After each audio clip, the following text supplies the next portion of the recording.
अस्सलाम वालेकुम, welcome to debate eight. मैं हूं ईसा नकवी। पाकिस्तान में सियासी कशमकश उरूज पर है और नफरतों का आलम है कि बढ़ता जा रहा है, और इसी में हम देख रहे हैं कि तहम्मुल ख़त्म हो चुका है, अदम बर्दाश्त आम है। और आज इसका नतीजा एक अफसोसनाक वाक़े की सूरत में सामने आया जब हमने देखा कि पाकिस्तान तहरीक इंसाफ के मरकज़ी सेक्रेटरी इतलात, बड़े वोकल भी हैं रऊफ़ हसन साहब, उनके ऊपर एक हमला किया गया निजी टीवी चैनल के बाहर। ये बताया जा रहा है कि ब्लेड से कुछ नामालूम अफराद ने हमला किया जिस वक्त वो चैनल में एक प्रोग्राम की रिकॉर्डिंग के लिए जा रहे थे, और उसके बाद ये भी अनकन्फर्म्ड इतलात हैं कि जो हमला आवर हैं वो टैक्सी में बैठकर वहाँ से मौके से फ़रार हो गए। पाकिस्तान तहरीक इंसाफ ने इसके ऊपर बहुत स्ट्रॉन्ग ओपिनियन लिया है। शिबली फराज समेत दीगर रहनुमा पाकिस्तान तहरीक इंसाफ के उन्होंने रिएक्ट किया है। उन्होंने कहा है कि आइन और कानून के ऊपर अमल दरामद नहीं हो रहा, और इख्तलाफ राय को ताकत के ज़रिए बज़ोर ताकत जो है और बज़ोर बाजू उसको मसला जा रहा है। इस हवाले से आज सेनेट ऑफ पाकिस्तान में शिबली फराज ने यह मामला भी उठाया, और उसके बाद वफाकी वज़ीर कानून आज़म नज़ीर तारड़ साहब ने यकीन दहानी करवाई कि हुकूमत जो है उसके पास इस वक्त कोई जादू की छड़ी नहीं कि इस केस के, इस हमले के हकायक फौरी तौर पर जान सके। लेकिन उन्होंने कहा कि एवरीवन शुड बी अश्योर्ड, उनको यकीन होना चाहिए इस बात का कि जो कुछ भी होगा पाकिस्तान में वो आइन और कानून के मुताबिक होगा। पाकिस्तान तहरीक इंसाफ ने वॉकआउट किया सेनेट के इजलास से। अब इस मामले के ऊपर भी आज प्रोग्राम में बात होगी। इसके अलावा आज जो इस्लामाबाद हाई कोर्ट है वहाँ पर बहुत ही अहम केसेस की समाअत थी। शायर अहमद फराद जो कि चंद रोज़ से लापता हैं, जस्टिस मोहसिन अख्तर कियानी की अदालत जो है वो आज बड़ी बरहम नज़र आई, बल्कि ये बरहमी का सिलसिला जो है वो चंद रोज़ से जारी था जब से ये केस इस्लामाबाद हाई कोर्ट में टेकअप हुआ। लेकिन आज attorney general for Pakistan Mansoor Awan साहब जो हैं वो रियासत की तरफ से, हुकूमत की तरफ से अदालत के सामने पेश हुए, और उन्होंने कहा कि वो यकीन दहानी कराते हैं मुअज़्ज़ज़ अदालत को रियासत के और इदारों के बिहाफ के ऊपर के शायर अहमद फराद को जल्द अज जल्द बाजियाब करवा लिया जाएगा। अलबत्ता उन्होंने इस बात से इनकार किया। उन्होंने कहा कि वो पाकिस्तान के खुफिया इदारों ISI या MI या किसी और इदारे की तहवील में नहीं है, लेकिन रियासत तमाम तर ज़राए, तमाम तर वसाइल बरूए कार लाएगी और उनको बाजियाब करा लिया जाएगा। इस हवाले से जो है वो उन्होंने 4 से 5 रोज़ का वक्त मांगा, लेकिन अदालत ने वाज़े तौर पर कहा कि ये मामला इतना संजीदा है और ये जो अमन का झंडा लहराया जा रहा है अटॉर्नी जनरल की तरफ से, ये वाइट फ्लैग जो है वो तसादुम से बचा सकता है इदारों को। इस हवाले से ये भी कहा गया कि इतना वक्त नहीं दिया जा सकता। जुमे को 11 बजे अदालत दोबारा बैठेगी और उससे पहले पहले ये मामला हल हो जाना चाहिए। उसके ऊपर अटॉर्नी जनरल ने कहा कि ये मामले पर रियासत और हुकूमत की तरफ से वो यकीन दहानी करवाते हैं, वो अश्योरेंस देते हैं, जिसके ऊपर अदालत ने कहा कि अगर ऐसा ना हुआ तो फिर इससे रियासत की, हुकूमत की और इदारों की नाकामी समझा जाएगा। अब इस मामले के ऊपर आज सेक्रेटरी दिफा ने पेश होना था, वो पेश नहीं हुए। बताया गया कि उनकी तबीयत नासाज है, और शायर अहमद फराद को रिप्रेजेंट कर रही थी ईमान हाजिर मज़ारी साहिबा। उन्होंने ये कहा कि पता नहीं ऐसा क्या है कि जब भी सेक्रेटरी दिफा को किसी भी अदालत में तलब किया जाता है तो या बीमार हो जाते हैं या उनकी कोई मसरूफियत आ जाती है। ऐसा लगता है कि जैसे वो अदालत के सामने पेश होना अपनी तौहीन समझते हैं। इसके ऊपर जस्टिस मोहसिन अख्तर कियानी ने कहा कि इन्हीं मामलात को सेटल करने के लिए अदालत जो है वो बैठी हुई है। बहरहाल अब ये मामला, ये केस टेकअप होगा जुमे के दिन दोबारा। इस मामले के ऊपर भी बात होगी। फिर आज टेरियन वाइट केस जो है जस्टिस जहांगीरी, जस्टिस तारिक महमूद जहांगीरी की अदालत में ये केस जो है वो चलना था। उस केस के हवाले से सबको मालूम है कि जो 6 जजेस का ख़त 25 मार्च को सामने आया, उसमें जो एक केस जिसका तज़किरा है बड़े वाज़े तौर पर, वो ये टेरियन वाइट केस है कि इसके ऊपर भी दबाव मौजूद था। 30 मार्च 2023 को इस हवाले से 3 रुकनी बेंच ने फैसला जो है वो महफूज किया था। उसके बाद उसका फैसला जारी नहीं हुआ, और 10 मई 2023 को 2 जज साहिबान ने अपना फैसला जारी कर दिया था। इस्लामाबाद हाई कोर्ट की वेबसाइट के ऊपर वो फैसला मौजूद था। उसमें जस्टिस मोहसिन अख्तर कियानी और जस्टिस अरबाब मोहम्मद ताहिर शामिल थे, और उसमें उन्होंने इस केस को और इस केस की बुनियाद पर इमरान खान को नाअहल करार कर देने के हवाले से जो दरख्वास्त है उसको नाकाबिले समात करार दिया था। उसके फौरी बाद हमने देखा कि वो फैसला अदालत की वेबसाइट से ना सिर्फ ये कि हटा दिया गया, बल्कि ये कहा गया कि ये राय है उन 2 जज साहिबान की। अब ये केस दोबारा टेकअप हुआ, और आज हैरानकुन तौर पर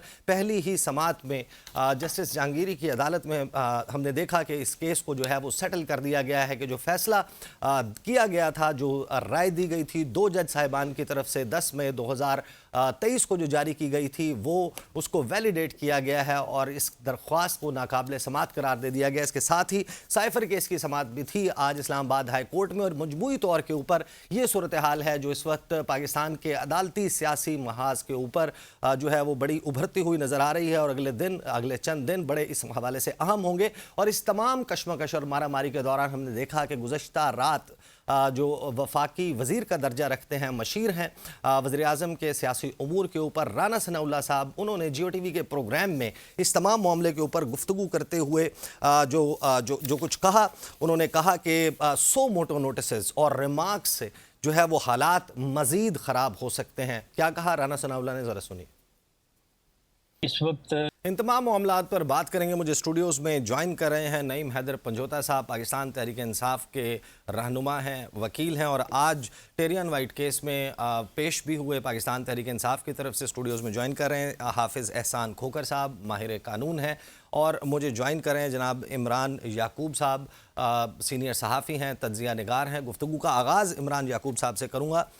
आज एक अफसोसनाक वाक़या इज़हार राय के हवाले से है। ज़ाहिर है कि जो गुफ्तगू वो कर रहे थे, अगरचे अभी ये कंक्लूसिव नहीं है बात के जो ये हमला हुआ है रऊफ़ हसन साहब पर, ये कोई ज़ाती दुश्मनी का शाखसाना था या फिर बज़ाहिर यही मालूम होता है कि जिन ख़यालात का वो इजहार कर रहे थे ग़ालिबन उसकी बुनियाद के ऊपर उन्हें नामालूम अफराद ने निशाना बनाया है। और इसी हवाले से इमरान याकूब साहब, जो करंट रेजीम है, जो करंट गवर्नमेंट है, वो जो डाइसेंट है, जो इख्तलाफ राय है, उसको जिस तरीके से डील कर रही है, हमने देखा कि सहाफ़ियों के हवाले से भी ये जो डेफेमेशन कानून पास किया गया है, लगता यही है कि वो इस्तेमाल होना है उन्हीं लोगों के ख़िलाफ़ जिनको कंट्रोल किया जाना मकसद लगता है। बिस्मिल्लाहिर्रहमानिर्रहीम। इससे देखिए, बात यह है कि ये मौजूदा हुकूमत की सिर्फ बात नहीं है।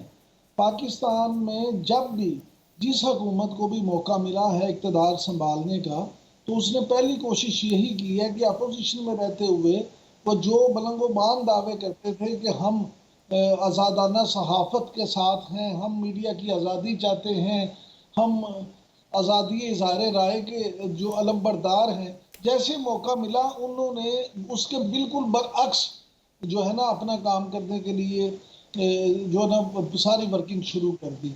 तो आज पहले तो ये इंतहाई अफसोसनाक बात है कि रऊफ़ हसन साहब जो हैं, उनके साथ जो वाक़या हुआ है, हमारे GNN के इस्लामाबाद ऑफिस से वो प्रोग्राम में शिरकत के बाद बाहर जा रहे थे और जिस तरह से आप देखेंगे, अगर आप पंजाबी कल्चर से थोड़ा सा वाकिफ़ हों तो ईसा साहब आपको थोड़ा सा ये होगा कि पहले ये होता था ख़ास तौर पे देहात में और फिर शहरों में भी कि आपने अगर किसी को जलील करवाना होता था, किसी को शर्मिंदा करवाना होता था, किसी को बेइज्जत करवाना होता था, तो मोहल्ले में, शहर में, गांव में उसको ऐसे कोई ओबाश नौजवान ढूंढ के, कोई नशाई ढूंढ के, कोई उस तरह का ढूंढ के, तो उसकी जेब में पैसे डाले जाते थे और उससे कहा जाता था कि जाके उधर गले लग जा।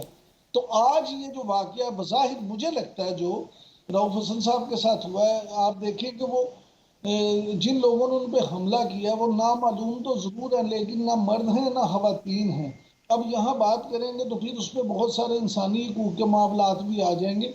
लेकिन मुझे, अगर आप उस फुटेज को गौर से देखें तो वो बड़े मुझे तो मजबूत, ताकतवर और तंदुरुस्त जो है ना पले पलाए मर्द लगते हैं, जो ख़वातीन के लिबास में थे, जो इस वक्त शीमेल और बने हुए थे और उन्होंने इस तरह से रऊफ़ हसन साहब पे अचानक हमला किया और फिर बाज़ इत्तलात के मुताबिक वहाँ पर ही एक मौजूद शख्स जिसको फुटेज में देखा भी जा सकता है, वो उनको गाड़ी में बिठा के ले भी गया, वो वहाँ से भागने में भी कामयाब हो गए। तो ये सारी चीज़ें जो हैं उसका इशारा इसी तरफ जाता है कि ये सोची समझी स्कीम के तहत रऊफ़ हसन साहब को सबक सिखाने के लिए या उनकी ज़ुबान बंदी के लिए ये मामला किया गया है। लेकिन असल मामला तो तहकीकात के बाद ही सामने आएगा और तहकीकात आपको पता है कि पाकिस्तान में हमेशा मेरिट पे होती हैं और मेरिट पे सारे नतीजे होते हैं। सही सही। इमरान याकूब साहब, मैं आपके पास आता हूँ। नईम पंजोता साहब, आप you always like sometimes share the stage, आप उनके साथ बैठे होते हैं, रऊफ़ हसन साहब के साथ प्रेस कॉन्फ्रेंसेस कर रहे होते हैं। आज ये बड़ा अफसोसनाक वाक़या जिसकी अब CCTV फुटेज जो है वो भी दस्तयाब है, हमने देखी है और ये वाज़े तौर पर नज़र आता है कि ये एक प्लान्ड अटैक था। ये बिल्कुल at heat of the moment कोई ऐसा वाक़या नहीं हुआ और बिल्कुल प्लान करके किया गया था। क्या कहेंगे? बहुत शुक्रिया नकवी साहब, आपने मुझे मौका दिया। जी बिल्कुल, ये प्लान के तहत किया गया है, ये जानबूझकर किया गया है। ये सिर्फ़ और सिर्फ जो प्रेस कॉन्फ्रेंस हम करते हैं, हम बात करते हैं, क्रिटिसाइज़ करते हैं, जो मुल्क के अंदर जुल्म व जबर जारी है उसके ऊपर बात करते हैं, अदलिया के हक़ में बात करते हैं, या अदलिया के ऊपर जो अटैक किया जा रहा है उनके ख़िलाफ़ बात करते हैं कि ये अटैक ना किया जाए। और हम आज़ाद अदलिया की, मुल्क के अंदर रूल ऑफ लॉ की बात करने के ऊपर आज ये सूरत हाल है कि अटैक जो है रऊफ़ हसन साहब के ऊपर किया गया है। और जो ही मैं इस्लामाबाद हाई कोर्ट से निकला हूँ, मुझे पता चला है आपके प्रोग्राम में मैंने आना था, तो मैंने कहा कि अब लगता है कि उनके ऊपर है। और क्योंकि मैं भी तर्जुमान हूँ, शुएब शहीन साहब भी तर्जुमान हैं, तो मेरे ऊपर भी आएगा अटैक, शुएब शहीन साहब के ऊपर भी आएगा, क्योंकि एक एक करके ये नहीं चाहते कि कोई भी यहाँ पर बात करे। आपने देखा होगा कि कल एक कानून पास किया गया है, यही तकलीफ़ है कि कोई बोलता क्यों है, कोई बात क्यों करता है। आप व्हाट्सएप के ऊपर कोई अगर आप बात करेंगे तो उसके ऊपर भी आपके ऊपर मुकदमा बन जाएगा।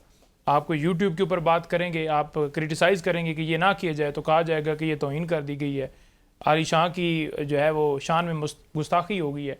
तो यही वजह है। आज भी देखिए ना कि वीडियो के अंदर जिस तरह एक 70 साल के आदमी के ऊपर अटैक किया गया है, जिस तरह वो आए हैं और ब्लेड के साथ और जैसे थप्पड़ मार रहे हैं, और वहाँ पर वो वीडियो CCTV फुटेजेस आपके चैनल के ऊपर सामने चल रही हैं। तो ये एक सोची समझी एक साजिश, एक मंसूबे के तहत ये किया गया है। लेकिन उस और फुटेज अब तक को भी और देखें तो ये वाज़े तौर पर लगता है कि उसका मकसद जो है वो एक लिमिटेड हार्म पहुंचाना, मुझे बज़ाहिर यही लगता है कि उसका मकसद है कि सबक सिखाया जाए। लेकिन सबक, do you really think that? देखें, सबक सिखाने की हद तक अगर बात की जाए ना, तो आपके सामने होगा कि अरशद शरीफ का जिस तरह शहीद किया गया, इमरान रियाज को जिस तरह अगवा किया गया, जमील फ़रूकी को जिस तरह किया गया, समी इब्राहिम को किया गया, तो सहाफ़ियों, आम वकला, आपके कोई सियासी रहनुमा, तो यहाँ पर तो इस मुल्क के अंदर कोई भी महफूज नहीं है। यही तो बात है कि जजेस ने आज बात उठाई है कि उन्होंने कहा है कि ये एक जो मुल्क है, क्या वो एजेंसियाँ चलाएंगी या कानून के मुताबिक चलेगा। तो वहाँ पर आपने देखा कि तारड़ साहब को ने कहा कि मुझे बड़ी तकलीफ़ हुई है, इस तरह की बातें की गई। क्या उन्होंने कोई गलत बात की थी? आज वही हो रहा है कि आपके मुल्क के अंदर एक जो है पार्टी के सेक्रेटरी इतलात हैं, पॉलिटिकल वो एक ओहदे के ऊपर वो बैठे हुए हैं। तो ये तमाम जमातों के लिए एक लम्हा फिक्री है।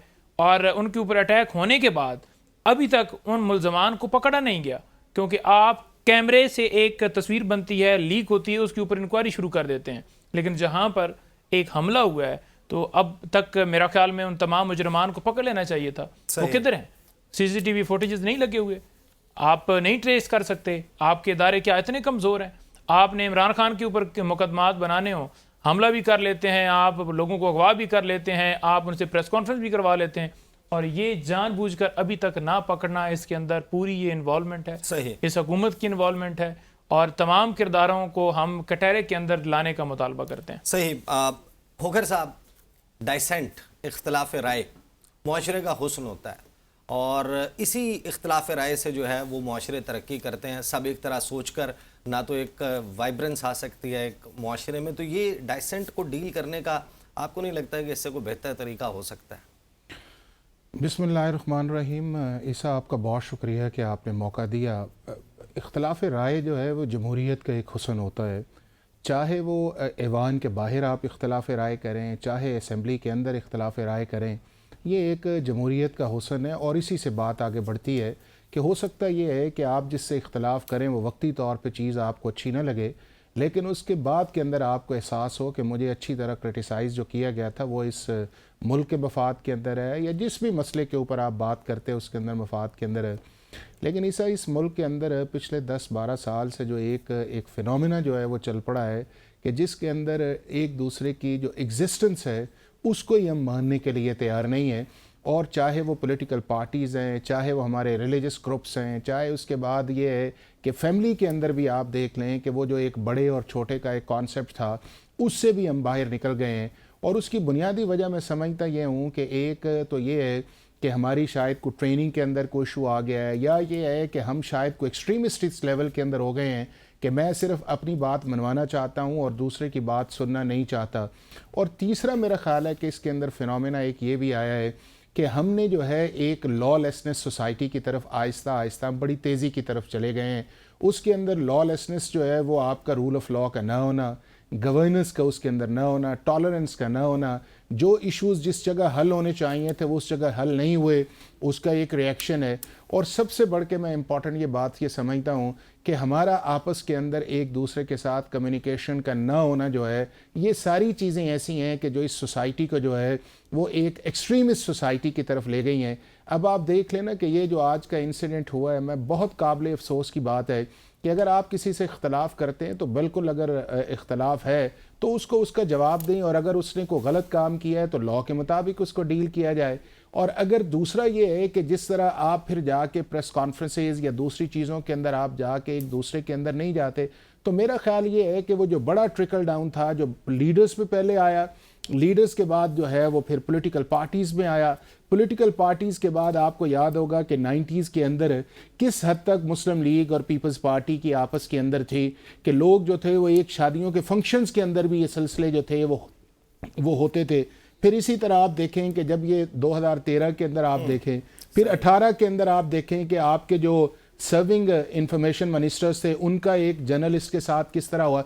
यानी कि मैं समझता हूं कि हम उस लेवल के अंदर चले गए हैं कि जिस लेवल के अंदर ये है कि हम सिर्फ अपनी जो बात है उसको थोपना चाहते हैं, और उस थोपने के अंदर जो है चाहे किसी को एक्सेप्ट आए या ना आए, जो लीगल रिसोर्सेज थे या मीडियम्स थे या टॉलरेंस थे या एक जिस तरह कहते हैं ना कि हम्बल ओपिनियन के, देखिए मैं आपसे बात कर रहा हूं, इसी बात को मैं स्ट्रॉन्ग लहजे में भी कर सकता हूं, इसी को मैं हम्बल में भी कर सकता हूं, लेकिन इसका मतलब ये नहीं है कि किसी के ऊपर हाथ उठाया जाए या किसी को गालम गलोच दिया जाए या किसी के घर के अंदर जाके किसी की इज्जत के साथ खेला जाए। तो ये सोसाइटी के लिए अनएक्सेप्टेबल है और हमें इसको एक ब्रॉडर कैनवस के ऊपर जो है इसे थिंक ओवर करने की जरूरत है। खोकर साहब, अब मुझे ब्रेक पे जाना है। इमरान याकूब साहब मेरे साथ रहिएगा। ये मामला तय है कि ओनस जो है, रिस्पॉन्सिबिलिटी जो है वो हुकूमत की है। इस सियासी मारामारी को, नफरत को ख़त्म करने के लिए अपोजिशन से नहीं हुकूमत से सवाल होना चाहिए कि वो मुल्क में सियासी इस्तेहकाम लाने के लिए, नफरतों के ख़ात्मे के लिए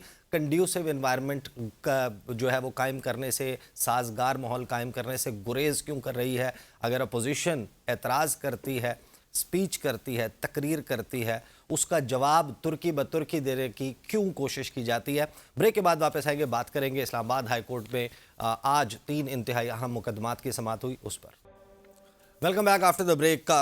इस्लामाबाद हाई कोर्ट में 3 इंतहाई अहम मुकदमात की आज समाअत थी। शायर अहमद फरहाद के लापता होने का केस जस्टिस मोहसिन अख्तर कियानी ने सुना, इसके अलावा टेरियन वाइट केस और साइफर केस। और हैरानकुन तौर पर साइफर केस जो है उसमें इमरान याकूब साहब, हमने देखा कि आज जो प्रोसिक्यूटर हैं हामिद शाह साहब, हामिद अली शाह, उन्होंने तो तस्लीम कर लिया कि बानी तहरीक इंसाफ इमरान खान साहब जो तकारीर कर रहे थे साइफर के हवाले से, वो कह रहे थे कि नताइज भुगतने का कहा गया है कि अगर इमरान खान को ना हटाया गया तो नताइज भुगतना पड़ेंगे। उन्होंने तो तस्लीम कर लिया, उन्होंने कहा कि ये बिल्कुल यही मैसेज था साइफर में। तो इमरान खान के ऊपर ये जो इल्ज़ाम लगाया जा रहा था पीडीएम की तमाम जमातों की तरफ से, रियासत की तरफ से, कि उन्होंने ट्विस्ट किया है, झूठ बोला है, साइफर में ऐसा कुछ नहीं है, कोई धमकी नहीं आई और उनकी गुफ्तगू से ताल्लुकात जो हैं वो ख़राब हुए हैं। तो आज तो प्रोसिक्यूटर ने एग्री कर लिया, सबमिट कर दिया कोर्ट के सामने कि हाँ बिल्कुल साइफर में यही कुछ था। ईसा साहब, आप खुद माशाल्लाह लिटरेचर से दिलचस्पी रखते हैं, तो वो एक मिसरा है ना कि जो चाहे आपका हुस्ने करिश्मा साज करे है। तो पाकिस्तान में तो मेरे भाई ऐसे ही होता है। हमने तो अपने 34-35 साल सहाफ़ती कैरियर में देखा है कि जब ताकतवरों का दिल चाहता है तो प्रोसिक्यूटर कुछ केस बना लेते हैं, जब किसी का दिल चाहता है तो प्रोसिक्यूटर का जो है वो बदल जाता है। गालियाँ प्रोसिक्यूशन को पड़ती हैं, गालियाँ अदलिया को पड़ती हैं, गालियाँ रियासत को पड़ती हैं, गालियाँ सियासतदानों को पड़ती हैं, लेकिन मामला जो है वो जहाँ जाने होते हैं वहाँ चले जाते हैं, चीज़ें उधर ही जाती हैं जिधर जानी होती हैं। तो बात ये है कि ये देखें, हम मुझे ये दोनों मेरे भाई जो आपके साथ इस वक्त स्टूडियोज़ में बैठे हैं, मैं तो दूर हूँ, वहाँ होता तो ज़रूर ये जसारत करता। ये दोनों माशाल्लाह माहिर कानून हैं, कानून के तालिब इल्म भी हैं और दोनों माशाल्लाह बड़ी मुदल्लल गुफ्तगू करते हैं। क्या ये अपने दिलों पे हाथ रख के ये बात कह सकते हैं कि यहाँ पे फैसले मेरिट पे होते हैं? क्या ये अपने दिलों पे हाथ रख के ये बात कह सकते हैं कि यहाँ पे सच्ची गवाहियां दी जाती हैं? क्या ये अपने दिलों पे हाथ रख के ये कह सकते हैं कि यहाँ प्रोसिक्यूशन मेरिट पे काम करती है? देखिए, यहाँ पे अलमिया ही ये है कि हम सारी चीज़ों की जिम्मेदारी सियासतदानों पे थोपने की बात करते हैं। हम ये कहते हैं सियासतदान गलत है। आपने अपने इंट्रो में राना सनाउल्लाह का जिक्र भी किया, 2 दफ़ा उनके मुख्तलिफ शॉर्ट्स भी सुनाए, सब कुछ किया। आप सारा मलबा उन पर डाल दें, लेकिन मुझे ये बता दें कि क्या अदलिया हमारी जो है वो दूध की दुली है? क्या हमारी अदलिया ने 75 साल में मेरिट से हट के कुछ नहीं किया? वो कौन जज साहबान थे जो पीसीओ पे हलफ उठाते रहे हैं? वो कौन जज साहबान है जो आइन को तोड़ने को जायज करार देते रहे हैं? वो कौन जज साहबान थे जिन्होंने भुट्टो को फांसी पे लटका दिया था? वो कौन से जज साहबान थे जो मुल्क के मुंतखब वजीर आजम को, बल्कि वज़रा आजम को जेलों में सलाहों को पीछे भेजते रहे हैं? वो कौन से जज साहबान थे जो जिनकी अदालतों में जमानतें होने की बजाय कितने कितने सालों तक केस ही नहीं लगते? तो ये सारी चीज़ें जो हैं, देखिए, मैं तो ज़ाती तौर पे समझता हूँ कि अगर आपने इस मुल्क को आने वाली नस्ल के लिए काबिल रहन रखना है, आप चाहते हैं कि वो यहाँ रहें, वो भाग के बाहर ना चले जाएं, तो फिर आपको वाकई इन सारी चीज़ों को दुरुस्त करना पड़ेगा। आपको ये अपना बोझ अपने कांधों से उतार के दूसरों पे डालने की रविश को छोड़ना होगा। वो साइफर केस हो, आज आपका दिल करेगा आप साइफर को बहुत बड़ी साजिश करार दे देंगे, कल आपका दिल राजी हो जाएगा, आप कहेंगे वो तो था ही कुछ नहीं। कल टेरियन का केस पाकिस्तान का सबसे बड़ा केस था, आज वो कुछ है ही नहीं। कल बानी चेयरमैन सबसे बड़े जो है ना वो इस गद्दार थे, आज पता चलेगा उनसे बड़ा मुहिब वतन ही कोई नहीं। कल नवाज शरीफ इस मुल्क के सबसे बड़े गद्दार थे, उन्होंने एक आर्मी चीफ को जो है ना अगवा कर दिया था त्यारे समेत, और बाद में पता चला वो तो हमारे वजीर आजम भी बन गए। ये सारी चीजें हैं ना जो इमरान याकूब साहब, कौमें, इंसान, हर शख्स की ज़िंदगी जो है उसमें इर्तिका का एक अमल होता है। गलतियां करते हैं, गलतियों से सीखते हैं, या कम से कम नई गलतियां करते हैं।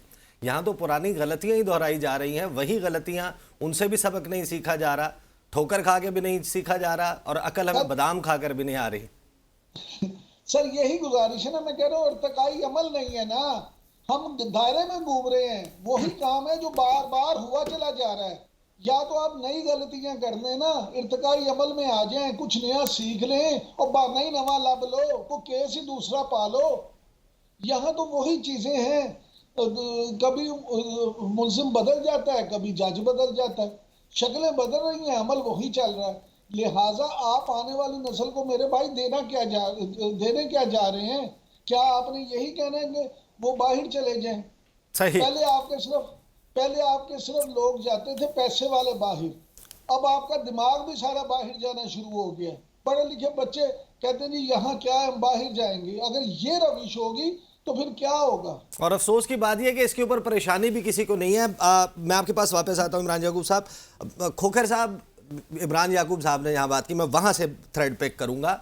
ये मामला के जब 2008 से 13 का वक्त देख लें, फिर उसके बाद 13 से 18 देख लें, फिर 18 के बाद 22 और 22 से ऑनवर्ड्स हालात देख लें, कोई ना कोई जो है वो तख्ता मश्क के ऊपर मौजूद है। सियासतदान हैं, उनके खिलाफ अदालतें वहाँ से इस किस्म के फ़ैसले। इमरान खान के ऊपर एक केस नहीं था, वो जिस वक्त वज़ीर आज़म की कुर्सी से उतरे उसके बाद 200 मुकदमात उस शख्स पर बना दिए गए। नवाज शरीफ साहब जो हैं उनके हवाले से अदालतें तुली हुई नज़र आती थी कि उनको सज़ा देनी है, लेकिन उसके बाद हमने देखा कि भाई अदालतें तुली हुई नज़र आती थी कि इस शख्स को जो है इन मुकदमात से जो है वो छुड़वाना है, और उसके लिए जो तरीक़ाकार इख्तियार किया गया उसको भी कोई कानूनी तरीक़ाकार नहीं कहा जा सकता, उसमें भी बहुत जंप्स लगाए गए। इसके 2-3 जो 4 बड़े मेन पहलूज़ हैं वो ये है कि जितनी देर तक आप अपने इंसाफ के निज़ाम के अंदर इन्वेस्ट नहीं करेंगे, जितनी देर तक आप एक तगड़ी जुडिशरी जो वो खड़ी नहीं करेंगे, जितनी देर तक आप इस मुल्क के अंदर एलिवेशन ऑफ जजेस का प्रोसेस ठीक नहीं करेंगे, जितनी देर तक आप अपने सेशन जजेस को ठीक नहीं करेंगे, जितनी देर तक इस सिस्टम के अंदर जो लूप होल्स हैं, जो पुलिस की एक्सप्लॉयटेशन है, या उसके बाद जो आपका एक आउटडेटेड निज़ाम है उसको नहीं बदलेंगे, जितनी देर तक पुलिस की एक्सेसिवनेस जो है उसको कंट्रोल करने के लिए इंडिपेंडेंट ओवरसाइट बॉडीज़ आप नहीं बनाएंगे, जो पुलिस ऑर्डर 2002 के अंदर है उतनी देर तक ये सारी चीज़ें जो हैं वो टूल्स के तौर पे इस्तेमाल होती हैं। दूसरा इसके अंदर जो इम्पॉर्टेंट एरिया है वो ये है कि हमारे सियासतदान जो हैं वो भी कुछ सबक नहीं सीखते। आप ये देख लें कि हर दफ़ा कोई ना कोई एक ऐसा इशू आता है कि एक तरफ एक हो जाते हैं या दूसरा दूसरी तरफ हो जाता है, और वो सारी चीज़ें जो हैं वो चौकों चौराहों के अंदर आके तय करते हैं। अब अगर आप पिछले 2-3 दिन पहले जो मियाँ साहब की एक स्पीच थी, उन्होंने उसके अंदर ये कहा कि जब हमारी अंडरस्टैंडिंग चल रही थी तो मेरी फॉर्मर प्राइम मिनिस्टर से बात हुई और फॉर्मर प्राइम मिनिस्टर ने कहा नहीं जी हम मिल के चलेंगे, और पता चला कि बाद के अंदर धरने जो हैं वो स्टार्ट हो गए हैं। और फिर आगे आप ये देखें खोखर साहब, उसमें मैं थोड़ा सा करेक्ट कर दूं, मैंने उस सारे मामले को रिपोर्ट भी किया था। वो मीटिंग बिल्कुल सियासी मामलात पर, दाखिली मामलात के ऊपर इमरान खान की हिमायत हासिल करने के लिए नहीं थी। नहीं, मीटिंग जो है वो मीटिंग जो है वो तहरीक तालिबान पाकिस्तान के खिलाफ जो ऑपरेशन था उस पर अपोजिशन से बात करने के लिए। मुझे क्या बताएं कि हर वक्त क्या पॉलिटिशियंस ने आपस में लड़ना है? आज इकट्ठे होकर बैठ के ये तय कर लेना, लेकिन मसला आप इकट्ठे हो, मुझे एक सेकंड, बिल्कुल एग्री करता हूं इस बात पे जो आप बात कह रहे हैं उसके मतन से मैं 100% एग्री करता हूं। सियासी मारामारी नहीं होनी चाहिए, लेकिन ये कहना कि उस वक्त मैंने इसके ऊपर स्टेप लिया था वो मिस कोटिंग ऑफ फैक्ट्स है। उस वक्त ये नहीं कहा गया था, इस मकसद से मैं अभी 2 बड़ी स्टेटमेंट्स आई इस मुल्क के अंदर। 2013 के बाद जो धरना चला वो चला जी 35 पंक्चर के ऊपर चला जी। अब जब फाइनली ये आया तो फॉर्मर प्राइम मिनिस्टर ने कहा ये तो एक पॉलिटिकल स्टेटमेंट है। अभी मौलाना फजलुर रहमान की आप स्टेटमेंट सुने, वो हमेशा जो है वो फॉर्मर प्राइम मिनिस्टर्स को एक और नाम से याद करते थे। अभी 3-4 दिन पहले उन्होंने कहा भी ये तो मेरा एक पॉलिटिकल स्टेटमेंट है। तो हमारे जो लीडर्स हैं इनको भी तो किसी जगह खड़ा होना चाहिए ना। ये अगर आज बैठ के फैसला कर लेते हैं सारी चीज़ें, किसी एक को टर्न दे देना, इनको टर्न दे दें, किसी और को टर्न दे दें, और उसके अंदर ये कहें कि भाई बात ये है कि हम एक इकट्ठा इस मुल्क के अंदर कॉन्स्टिट्यूशन के अंदर जो चीज़ें करने वाली हैं हम वो सारी करते हैं। जो एरियाज ऑफ डोमेन है मुख्तलिफ चीज़ों का, जो आपका एग्जेक्टिव का है, जुडिशरी का है, पार्लियामेंट का है, या आपकी इस्टेब्लिशमेंट का, उसको हम डिफाइन कर लेते हैं, और उसके अंदर हमारा मकसद ये है कि हमने पाकिस्तान को आगे लेके चलना है। अब उस परफॉर्मेंस बेस के ऊपर अगर ये एक दफ़ा बारी ले लें, अगली दफ़ा और बारी ले लें, 2-3 साइकिल से जब ये काम है तो डेफिनेटली जो है वो उसकी तरफ चलना शुरू हो जाएगा। हम अब आप देखें ना 13 से 18 का देखें, किसी एक दिन पूरे पाकिस्तान के मीडिया के अंदर 5 साल सुकून रहा है। और 2018 के अंदर आप देखें कि जब फॉर्मर प्राइम मिनिस्टर स्पीच करने के लिए आए तो क्या नहीं था कि उन्हें तकरीर कर लेने देते, वो सारे के सारे जो है वो खड़े हो गए और वो आपकी मीडियन स्पीच ना कर सके। उसके बाद आप देखें कि हमारी असेंबली ने दोनों पार्टीज की लड़ाई इस हद तक देखी कि डेली जो है वो असेंबली की लेजिस्लेशन नहीं आगे जा रही, डेली जो है प्रॉब्लम्स आ रही हैं। उसके बाद 22 का आप देख लें कि 22 का एक इंसिडेंट हुआ। अगर आप बिलीव करते हैं जिस सिचुएशन के अंदर करें कि पार्लियामेंट के अंदर आपको मेजॉरिटी के साथ रहना है, अगर वो हट जाती है तो आप ये नहीं कह सकते कि मैं अब प्राइम मिनिस्टर नहीं रहूंगा या मैं इस असेंबली को डिसॉल्व करूंगा। आप ऑपोजिशन के अंदर बैठ जाते, मामला सुप्रीम कोर्ट के अंदर ना जाता, और उसके बाद एक सीरीज ऑफ इवेंट्स जो है जो इस मुल्क के अंदर आई है। अगर इन चीजों को ये पॉलिटिशियंस बैठ जाएं, 15-20 साल का एक रोड मैप डिजाइन करना तो इन्होंने है ना, मैंने तो आपने नहीं करना। और ये भी 8-10 लीडर्स ही हैं जो समझते हैं कि पाकिस्तान के अंदर उनकी फॉलोइंग है, उसके अंदर बैठ के साथ जुडिशरी बैठ जाए। जुडिशरी को भी इसके अंदर आना चाहिए कि क्या पाकिस्तान का निजाम इंसाफ डिलीवर कर रहा है। Khokhar sahab, I agree, better sense should prevail, सियासी मारामारी कम होनी चाहिए, but the fact of the matter is के मियां साहब भी जब तकरीर करें, मियां साहब की भी जो मेमोरी है वो आकर गालिबन 2017 के बाद खत्म हो जाती है। 2017 के बाद जो इस मुल्क में सियासत हुई, उसके बाद जो 2022 के बाद के वाकयात हैं, वहां पर भी उनको वही बड़ापन दिखाना चाहिए था। अगर वो कहते हैं कि इसका मामला जो है इसको मुज़ाकरात के जरिए, बातचीत के जरिए हल होना चाहिए, तो आज बैठने में क्या हर्ज है? नहीं, आज बैठने में क्या हर्ज है? आज बैठना चाहिए, मुल्क तो आगे जाए ना। अब पाकिस्तान का आम आदमी जो है उसकी हालत देख ले, बिजली का बिल वो नहीं दे सकता, बच्चे वो नहीं पढ़ा सकता, अस्पताल वो नहीं जा सकता, और शाम को 4-5 घंटे जो है इस अनसर्टेनिटी के अंदर क्या इस मुल्क में इन्वेस्टमेंट आएगी? क्या इस मुल्क के अंदर, और क्या हम इससे पूरी दुनिया के अंदर मैसेज क्या देना चाह रहे हैं? मुझे यार ये ऐसे लोग अपने आपस में बैठ के रिजॉल्व नहीं कर सकते। मुझे पंजोता साहब से टेक लेने दें। पंजोता साहब, केस के ऊपर बात करनी थी और केस से निकल के मामला सियासत पे चला गया, लेकिन वापस केस के ऊपर आते हैं। आज ये टेरियन वाइट केस में क्या हुआ? आप पेश हुए थे। देखें, टेरियन वाइट केस की अगर बात की जाए ना तो ये 1 साल पहले जो है वो डिसाइड हो चुका है और 2-1 से फैसला खान साहब के हक में आ चुका था, और एक प्रेस रिलीज से उस फैसले को ख़त्म ही नहीं किया जा सकता। जब एक जज जो है इख्तलाफ रखते हैं और 2 जजेस ने हक में दे दिया है तो फिर उसको दोबारा जो है समाअत के लिए फिक्स करना, नया बेंच कॉन्स्टिट्यूट करना, अदालत को आज यही बताया गया कि इसमें तो खान साहब के हक में फैसला आ गया।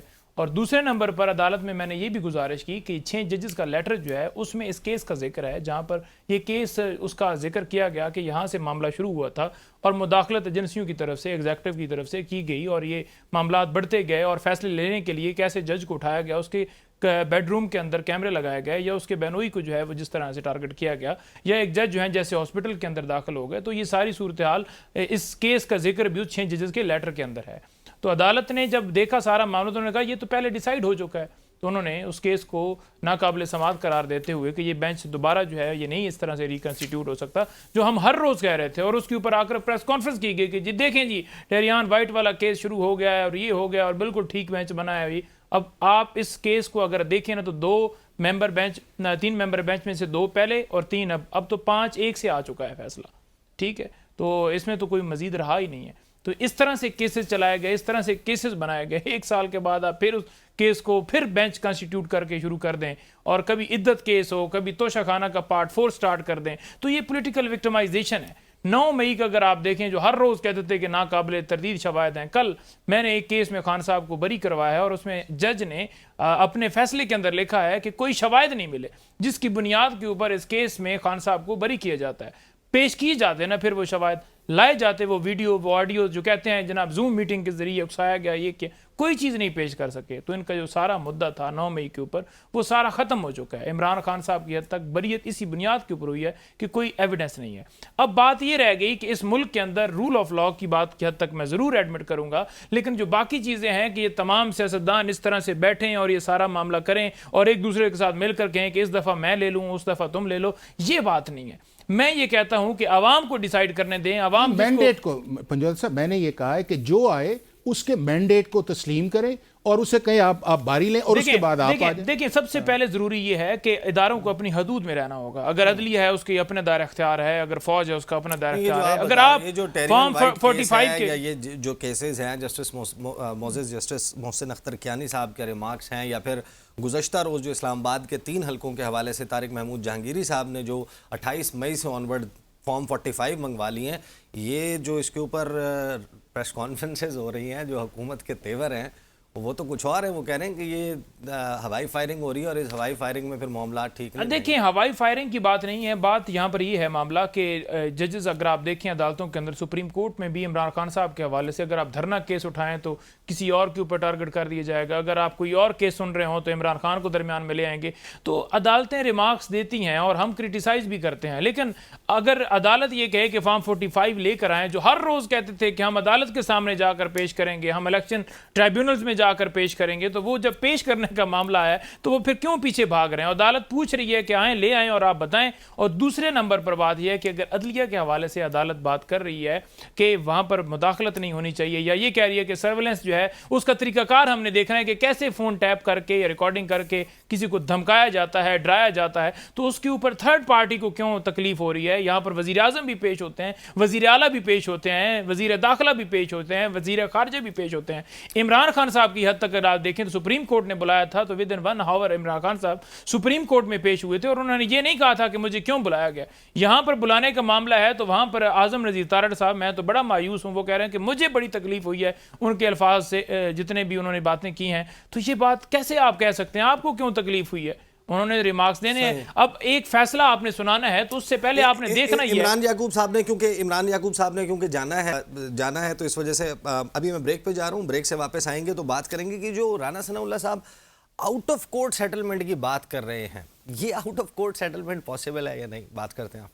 Welcome back after the break. Khokhar sahab ये बताइए कि किसी भी जज की तरफ से, मैं मोहसिन अख्तर कियानी साहब की बात नहीं कर रहा, कोई भी जज हो, अगर किसी भी केस में वो रिमार्क्स देता है पाकिस्तान के खुफिया इदारों के हवाले से, क्या इसका मतलब ये है कि वो लाइन क्रॉस कर रहा है? ये काम ऐसा है जो नहीं किया जा सकता? किसी की भी गुमशुदगी का केस हो, उसमें कोई भी जज हो। नहीं, ये ऐसी बात नहीं है कि देखें, जज का काम ये है कि फ़ैसला करना और जज का काम ये है कि ऑब्जर्वेशन देना, और आती हैं। हमारे मुल्क के अंदर जो असल मसला हुआ है वो उन ऑब्जर्वेशन से नहीं है। उन ऑब्जर्वेशंस को जब प्रोजेक्ट किया जाता है तो उसके अंदर चीज़ें जो वो आती हैं। अगर आपकी प्रोसीडिंग्स 15-20 साल आप पीछे चले जाएं तो कई ऐसे केसेस थे जिनके अंदर जजेस भी थे, प्रोसिक्यूशंस भी थी, जो सरकारी आपके लोग हैं उनके ऊपर जो है वो क्रिटिसिज्म भी होता था, चीज़ें भी कही जाती थी। अच्छा, मसला मीडिया से है। नहीं ना, मैं आपको बताऊं ना, अब ये है कि उस वक्त जो था वो ये था कि आपने बात कर ली। अब ये है कि जब आपको बात करते हैं तो वो फ़ौरन बात जब आपकी बायर पिकअप की जाती है तो उसके अंदर फिर दो चीज़ें इंपॉर्टेंट है। या ये है कि आप अपने जो कोर्ट प्रोसीडिंग है उसको ऑर्डर कर लें, और दूसरा मुझे ये बताएं कि दुनिया के किसी मुल्क के अंदर इस तरह की क्या ऑब्जर्वेशन हमारे जजेस की तरह देते हैं, या इस तरह की ऑब्जर्वेशंस के टिकट्स चलते हैं? दुनिया का कोई मुल्क ले लें ना आप, इधर से जिस मुल्क का नाम लेते हैं, इंडिया ले लें आप, उसके बाद बरतानिया ले लें आप, उसका यूएस से ले लें। अभी आप देखें कि इंटरनेशनल कोर्ट ऑफ जस्टिस की हियरिंग हुई है तो वहाँ पे तो बात ये होती है कि इवन लॉयर जो है वो पढ़ के आर्गूमेंट्स कर रहा होता है और जज सुनते रहते हैं, और जिस चीज़ के अंदर वो क्वेश्चन ऑफ लॉ के ऊपर आप बात कर लेते हैं। यहाँ पे जो ट्रेंड चला हुआ है पिछले 12-14 साल से वो ये है कि जिसके अंदर जब आप ऑब्जर्वेशंस देते हैं उन ऑब्जर्वेशंस के अंदर जो है वो चीज़ें आपके ऑर्डर का हिस्सा नहीं होती, और फिर आपका जो टोन और टेनर जिस तरह होता है उसको भी फिर जो हमारे जो मीडिया के लोग हैं वो एक्सप्लेन करते हैं, और जब वो एक्सप्लेन करके बाहर आते हैं, और ये जो फिनोमिना है ये हर गवर्नमेंट के साथ रहा है। आप देखें कि जब 2008 के अंदर इफ्तिखार चौधरी साहब थे तो पीपल्स पार्टी का ये इशू था, 2013 के अंदर जब आए तो ये मुस्लिम लीग का इशू था, 2018 के अंदर ये पीटीआई का भी इशू था इन रिमार्क्स के ऊपर और इन चीज़ों के ऊपर। और हमने देखा कि पहली दफ़ा पाकिस्तान के अंदर एक जो जज था उसका रेफरेंस अभी फाइल नहीं हुआ, और हमने जो 3 मेंबर्स हैं उनको वहाँ पे भेज दिया, और उसके बाद जब अदालत के रिमार्क्स शुरू होने हुए तो हमने उसके ऊपर भी किया। और फिर यही प्राइम मिनिस्टर इन अदालतों के अंदर भी जाते हैं। आप कौन सा प्राइम मिनिस्टर नहीं गया? यूसुफ रज़ा गिलानी भी गए, उसके बाद नवाज शरीफ भी गए, इमरान खान भी गए, उसके बाद ये अभी आपके जो है क्या नाम है शहबाज शरीफ साहब भी गए। तो गवर्नमेंट का अदालत के आगे जाना जो है वो उसकी रिस्पेक्ट नहीं जाने वाले हैं, वो जो नहीं, गंदम वाला मामला है। वो होगा। मैंने वक्त कम है, मुझे बहुत सारी चीजें डिस्कस करनी है। जो आउट ऑफ कोर्ट सेटलमेंट का मामला है, नईम पंजोता साहब, राना सनाउल्लाह कहते हैं कि माजी को भूल जाएं, जो कुछ हुआ ये 6 जजेस के ख़त के रेफरेंस में गलतियां सबने की हैं। ये नहीं हो सकता कि अब आप उनको इदारे के लोगों को कटहरे में खड़े होकर कहें कि इनके साथ इनका जो है वो फैसला किया जाएगा। अगर इसको हल करना है तो बड़े बड़े जो हैं 3 बड़े 4 बड़े उनके साथ एजेंसियों के लोग बैठ जाएं, आउट ऑफ कोर्ट सेटलमेंट कर लें। Is that possible? देखिए, मैं पहले गुजारिश कर चुका हूँ कि आईने पाकिस्तान जो है वो बड़ा क्लियर कहता है कि हर एक इदारे की अपनी जुरिस्डिक्शन है। आप कौन होते हैं एक पॉलिटिकल जमात के एक रहनुमा होकर आप कहते हैं कि जी 6 जजेस को के काम में मुदाखलत की गई है तो लिहाजा उन्होंने ख़त लिखा है सुप्रीम कोर्ट को, सुप्रीम कोर्ट में मामला ज़ेर अल्तवा है, तो 6 जजेस को मेरा मशवरा है कि बाहर बैठ कर आप हमारे साथ बैठें, आप एजेंसियों के साथ बैठें और बैठ कर सेटलमेंट कर ली जाए, ताकि नेक्स्ट जो है वो फिर ये मुदाखलत जारी रहे, आप इस सारे कट्टे के ऊपर जो है ना वो पानी फेर दें। कैसी बात? और ये इस मुल्क के अंदर आज़ाद अदलिया के ऊपर अटैक किया जा रहा है। आज अगर जज कोई रिमार्क्स देता है, अगर आज कोई जज बात करता है तो हमें तो उसे सलाम पेश करना चाहिए। ऐसी घुटन, ऐसी माहौल के अंदर जहां वकीलों के घरों में, मेरे घर में 8 मई को रेड किया गया, तोड़ फोड़ की गई, वहां पर मेरे जो लोग मौजूद थे दायरे के, उन्होंने मारा गया कि बताएं नहीं मैदर किधर है, हमने उसे गिरफ्तार करना है, कल कहीं वो पुरअमन एहतजाज ना कर दे 9 मई। ठीक है, ऐसी सूरत हाल के अंदर जब लोगों को उठाया जा रहा हो और उनका पता ही ना चल रहा हो, और वो गायब होने वाले, अगवा होने वाले लोग, जो अदालत ये कह रही है कि जो बोलता है नहीं हो सकता उसे जी आउट ऑफ कोर्ट कैसे सेटलमेंट हो सकती है जब अदालत के अंदर पेश होने का मामला है। शुक्र करें कि वो बुला रहे हैं, आपके ऊपर भी तो कल यूं ही होगा ना। और आप ये भी पहले कहते रहे कि हमारे साथ जो है वो फौज ने ये किया, फलाने ने ये किया, उसने केस बनाया, इसने केस बनाया, तो फिर आप सारी चीजें जो है वो क्या फेस करने के लिए नेक्स्ट तैयार है? ठीक है, तो ऐसी सूरत हाल के अंदर उन्हें चाहिए कि हिम्मत का मुजाहरा करते हुए कहें कि ठीक है जी, हम अदलिया के साथ खड़े हैं। देखें, हम तो कोई अदलिया के साथ कोई हमने पटिशन तो नहीं दायर की, हमने तो नहीं कहा कि आप इस केस के अंदर समाअत करें या लेटर लिखें। ये तो लेटर उस वक्त से जो है लिखा गया 12 मई को, जब 9 मई को खान साहब को अगवा किया गया, 12 तारीख को सुप्रीम कोर्ट ने रहा किया, हालांकि इस्लामाबाद हाई कोर्ट ने नहीं किया। और अदालत के अंदर एक जज ये रिमार्क्स दे रहे हैं कि 9 मई के ऊपर इंक्वायरी जो है वो स्टार्ट की थी, हमारे ऊपर जो हमला हुआ था, हाई कोर्ट के ऊपर हमला, लेकिन बहुत बदकिस्मती से उस मामले को आगे हम नहीं चला सके। सही, तो क्या ये बात गलत कर? सही। खोकर साहब, आउट ऑफ कोर्ट सेटलमेंट, अगर हुकूमत ये कह रही है, राना साहब ये कह रहे हैं, ये जजेस अगर कोई रिमार्क्स देते हैं, सख्त ऑब्जर्वेशंस देते हैं, तो वो एक जज के शायान शान है, जज तकरीर नहीं करता, ख़त नहीं लिखता, तो अगर हुकूमत इतना इसके खिलाफ है तो उसका तरीकाकार तो ये है कि वो एक रेफरेंस फाइल कर दें उन जजेस के खिलाफ सुप्रीम जुडिशल नहीं नहीं नहीं नहीं, ऐसी नहीं है। आप उसको थोड़ा सा एक्सट्रीम के तौर पे लेके चले गए हैं। ये एक सेटल्ड है, चाहे लॉयर्स हैं या पॉलिटिकल पार्टीज़ हैं, हमेशा इनके दो स्टैंड्स कॉमन रहे हैं। एक, इन्होंने कहा है कि हमारी सुप्रीम कोर्ट को फ्रीक्वेंट सुओ मोटो नहीं इख्तियार करना चाहिए, और इन सुओ मोटों की वजह से बहुत ज़्यादा क्रिटिसिज्म आया और अल्टीमेटली हम प्रैक्टिस एंड प्रोसीजर के अंदर गए, और एक ऐसी चीज़ आई कि जिसके अंदर जो है वो चीज़ें जो है वो एक कमेटी की तरफ चली गई और इंस्टीट्यूशनल मैकेनिज्म आया, और जो स्टेट चीफ जस्टिस की तरफ होता था वो कम हुआ। दूसरा जो इम्पॉर्टेंट इस चीज़ के अंदर है वो है ऑब्जर्वेशंस का। ये कोई भी, मैंने इसलिए पहले आपको कहा कि कोई भी गवर्नमेंट जो है वो ये उसने कभी नहीं ये कहा कि अब जब उनकी गवर्नमेंट हुकूमत के अंदर आती है कि जी जजेस की ऑब्जर्वेशन जो है वो बिल्कुल ठीक है और हमें इसके अंदर ओबे करना चाहिए। ये सारी की सारी चीज़ें ये हैं कि जब आप पार के अंदर नहीं होते तो आपका स्टैंस जो है वो, अभी देख लेना कि क्या जो चीफ जस्टिस ऑफ पाकिस्तान है उन्होंने एक लाइव स्ट्रीमिंग का ये सारा प्रोसेस किया है। उस प्रोसीडिंग्स के बाद आपको कितनी ऑब्जर्वेशंस के टिकर चलने हैं, लोगों को पता चल जाता है कि एक इंटरेक्शन है, एक सवाल है, एक जवाब है। लेकिन उसके बाद आप देख लें कि क्या हमने उसको एक्सेप्ट करके हाई कोर्ट्स के अंदर करने की कोशिश की है। करें ना उस तरह ट्रांसपेरेंट चीज़ों को। दूसरा ये है कि क्या ये मुनासिब बनता है कि हम हर दफ़ा प्रेस कॉन्फ्रेंस करके, तो हमारा टारगेट जो है नंबर 1 पाकिस्तान का चीफ जस्टिस, नंबर 2 अदलिया के जजेस, नंबर 3 जो है वो ट्रिकल डाउन जो है वो चाहे हाई कोर्ट्स है वो, उसके बाद हमारी इस्टेब्लिशमेंट, उसके बाद जो है हमारी पार्लियामेंट, उसके बाद स्पीकर, और हम एक जो है वो गर्दान शुरू कर देते हैं। और ये पिछले कई साल से चल रहा है। इसका मतलब ये है, मेरा ख्याल है कि जिसकी तरफ उन्होंने इशारा किया है वो ये किया है कि यार अब ये टाइम आ गया है कि बैठें, इस इशू को रिजॉल्व करें, और ये रिजॉल्व कचहरियों के अंदर, अदालतों के अंदर इस तरह नहीं आएगा जिस तरह ये चीजें आ रही हैं। लगता है ये रोडों के अंदर आएगा। लगता है यही है कि बैठे बगैर शायद अब कोई चारा नहीं, लेकिन बैठने नहीं, वो एक मौका था जब जुडिशल कमीशन बना सुप्रीम कोर्ट के कहने के ऊपर के चीजों को रिजॉल्व की तरफ जाया पहल कौन करेगा, पहल कौन करेगा। वी हैव टू सी। नईम हैदर पंजोता साहब हमारे साथ मौजूद थे, हाफिज एहसान खोकर और इमरान याकूब साहब। पाकिस्तान की सियासी लड़ाई में एक बात तय है कि हम आज भी 8 फरवरी से पहले की पोजीशन पर खड़े हैं। जो उम्मीद थी कि इंतखाबात से मुल्क में इस्तेहकाम आएगा, वो इस्तेहकाम आता हुआ नज़र नहीं आ रहा, और हुकूमत के लिए एक ये वर्स्ट केस सिनेरियो है कि अदम इस्तेहकाम में इन्वेस्टमेंट कैसे लाएंगे, मईशत कैसे ठीक करेंगे। इन सवालात को छोड़े जा रहा हूँ। अब तक के लिए इतना, इजाज़त दीजिए।